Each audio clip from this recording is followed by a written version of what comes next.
So, the itik splash is involves one leg representing the knee as a itik while simultaneously swinging the corresponding arm and down, mimicking the splashing water. So, ang step nito is, like yung nagkaan ng bagang duck sa water, pag-alam sa water, meron po kasi ng duck, ganyan-ganyan. Diba? Nakita nyo nagpanood nyo na siguro sa itik-itik dance where ganyan. Diba? Ang ito is splash, itik splash. So, ang ito step, splash. Then next is the itik ball. So, ang the itik ball, while performing this step, make a walking sound, mimicking the duck ball. Siguro kung nagsasayaw kita, di mo kita lang sabi ng wak, wak, wak. Ganun ba? So, ginaano lang din na, ibig sabihin, yung pag-sound ng wak, wak, ibig sabihin sa ito, parang may ginakaluwatin sila every time na nagsabi ng wak, wak, wak.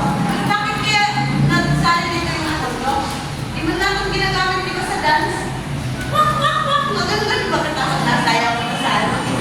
Diba hindi? Pero, kasama siya sa step yun ng down. So, the itik-itik dance is one and engaging way to celebrate. So, ang itik-itik dance daw, ito yung engaging siya. So, nakaka-engage sa mga Pilipino while ginasayaw ang itik-itik dance kasi nga itik-itik dance kailangan is energetic ka masyado. So, yung mga tao is nakakaliw pag nakikita yung sinasayaw na itik-itik dance.